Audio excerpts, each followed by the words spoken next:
Ruth, mas sobre Noemi. Me veio porque foram essas duas mulheres, a sogra e a nora, né, que avançaram para o novo de Deus. Noemi, ela tinha uma história, ela teve uma história onde essa mulher, ela, a família em si, decidiu voar o voo deles, porque houve fome, houve necessidade naquela terra, e eles reuniram tudo e falaram, vamos tentar para outro lugar. E eles foram. E é interessante que eu não tinha observado aqui em Ruth 1, no versículo 1 mesmo, que vai falar assim: e sucedeu que nos dias em que os juízes julgavam, houve uma fome na terra, pelo que um homem de Belém de Judá saiu a peregrinar nos campos de Moabe. Quando nós decidimos voar os nossos voos, suprir por conta própria as nossas necessidades, tomar decisões baseadas na necessidade, na dor, na frustração, nós peregrinamos. Nós não habitamos numa terra boa e rica. E essa família, ela começou essa história de peregrinação.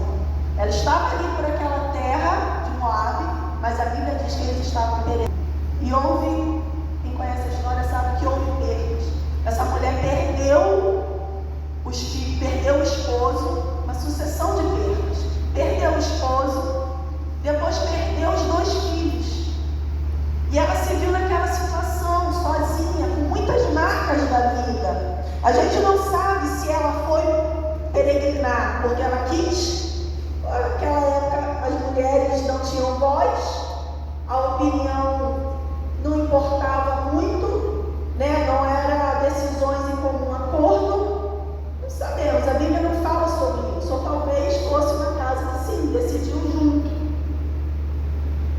Mas o fato é que ela se viu ali com muitas marcas, muitas perdas, muitas frustrações, muita vergonha. E o espírito de intimidação vai trabalhando nessas coisinhas todas para a gente fazer o quê? Permanecer no mesmo lugar.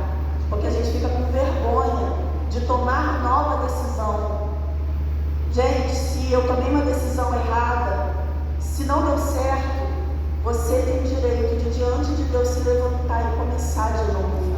Mas, Senhor, reconhecer as suas falhas, reconhecer a sua humanidade, reconhecer que somos seres humanos e falar, Senhor, me perdoa. Agora, me apresenta uma nova rota, que não seja criada por mim, mas por Ti. Que seja alinhada com a minha identidade, com aquilo que o Senhor tem para a minha vida.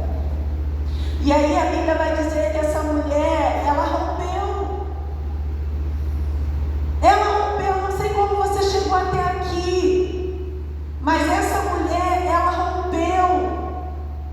E eu comecei a falar, e emendei aqui um outro assunto, que é falar da Ruth, né, dessas 2 mulheres, e a importância de se unir.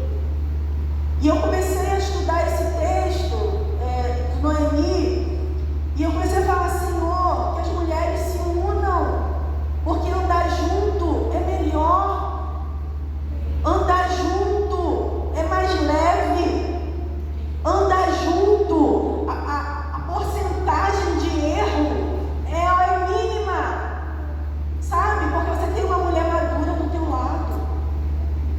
Você pode ser, tanto para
dela, mas houve uma mudança de mentalidade. E você só toma decisões assertivas quando a mentalidade é transformada. E Romanos vai nos orientar, da mesma forma que a Bíblia diz que está surgindo coisas novas, o Senhor te convocando para viver o novo. A Bíblia também vai dizer, olha, transformai-vos pela renovação do vosso entendimento. Permita ao Senhor mudar às vezes uma cultura que você aprendeu assim a vida toda. E aí o Senhor vai colocar mulheres do teu lado para te ensinar. Vai colocar mulheres com a cultura do reino para te apontar o caminho. Mas nós precisamos estar com o nosso coração aberto para receber aquilo que o Senhor quer liberar sobre a tua vida.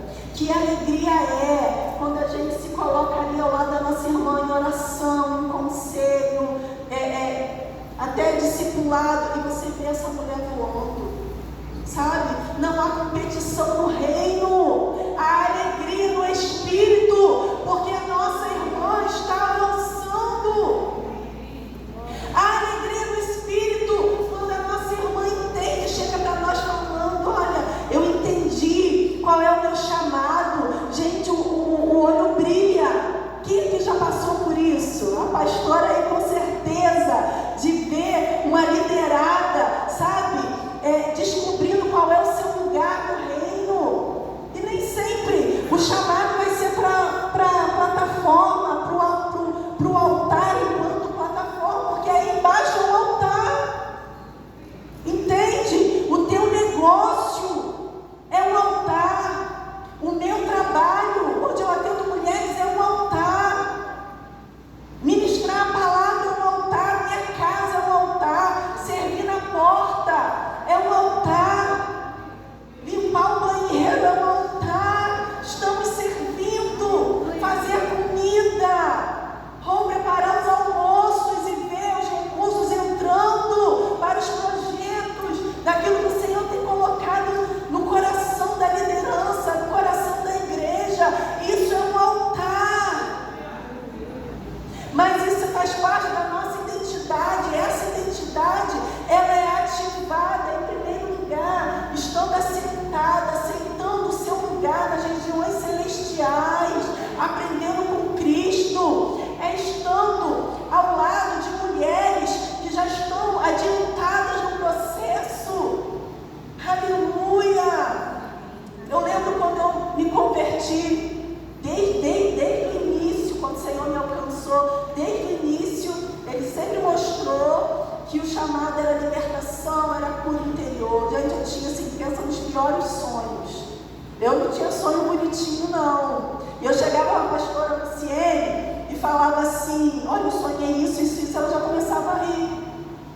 Ela falava, é o seu chamado para libertar, chamado para curar, para restaurar. Gente, mas eram coisas terríveis que eu sonhava, colocando a mão mesmo no demônio lá, a pessoa manifestando. Era esse tipo de sonho que eu tinha.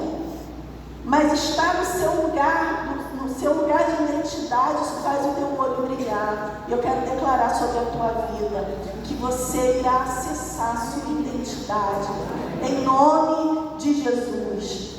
Eu vou ler aqui para encerrar. E a Bíblia diz que essa mulher, ela se levantou, essa mulher, ela voltou, ela se colocou em movimento. O Senhor está te chamando para se colocar em movimento na sua vida, vivenciando o processo. O processo, ele dói, mas o processo, ele também traz alegria, ele traz cura, ele traz renovo. Por quê? Porque processo é movimento. Movimento é vida. Movimento é vida. Então, dentro de tudo que o Senhor tem falado aí com você, no seu lugarzinho, no teu coração, na tua alma, entenda que o Senhor, ele está te chamando para se movimentar nisso aí. Isso aí. Se é para curar, movimente-se para a cura da tua alma.